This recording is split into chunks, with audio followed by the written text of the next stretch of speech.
Hey, c'est Attention Polynectar et aujourd'hui je vous présente 17 choses à savoir sur Neuville-Londubat. C'est parti. Numéro 1. Neuville a les yeux bleus. Numéro 2. Pendant toute son enfance, la famille de Neuville pensait qu'il était un craquemol. Par ailleurs, son grand-oncle, Algy, essayait toujours de le prendre par surprise pour déclencher une réaction magique involontaire. Vous pouvez donc imaginer à quel point il a été ravi quand Neuville a reçu sa lettre de Poudlard. Il était tellement content qu'il lui a même acheté son crapaud Trevor. Numéro 3. Les parents de Neuville, Frank et Alice Londubat, étaient des aurores. Le 31 octobre 1981, ils ont été torturés avec le sortilège Doloris par Barty Croupton Jr., Bellatrix et son époux Rodolphus et le frère de celui-ci. Ils essayaient de soutirer des informations à propos de l'absence de leur maître Voldemort, qui avait été « tué » entre guillemets par Harry.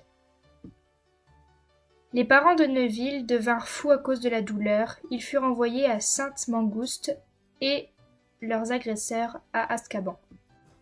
Numéro 4.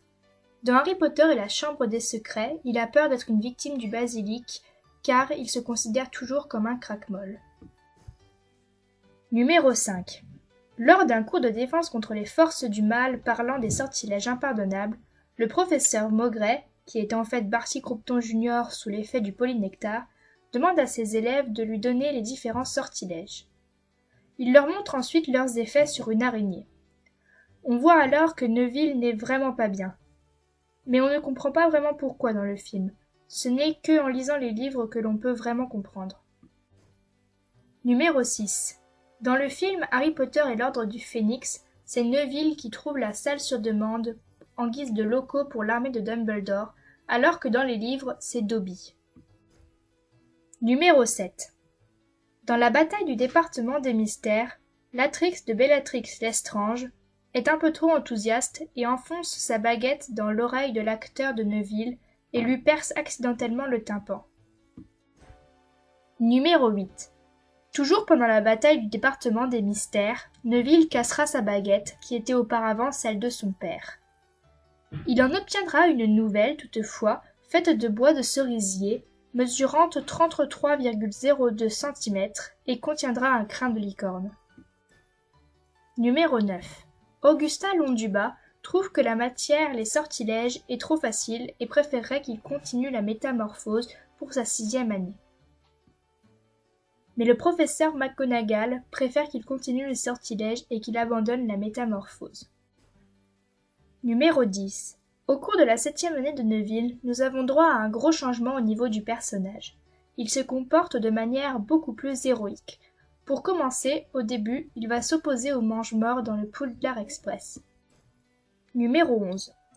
Lorsque Rogue devient directeur, il fait de la résistance auprès des Carreaux, qui lui demandent de tester le sortilège Doloris sur des premières années.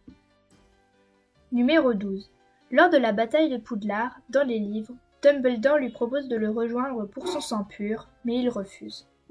Pour le punir, Voldemort l'immobilise et lui place le choixpeau sur la tête, puis y met feu.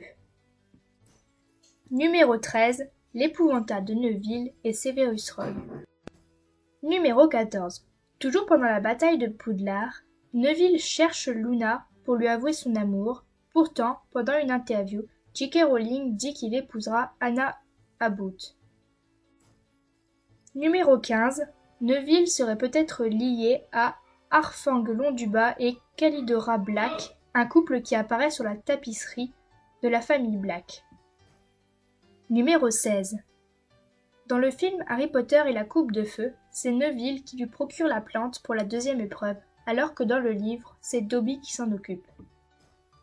Et enfin, numéro 17, Neuville deviendra professeur de botanique et Aurore comme ses parents. Si la vidéo vous a plu, n'hésitez pas à vous abonner et à liker, ça fait toujours plaisir. Sur ce, bye bye.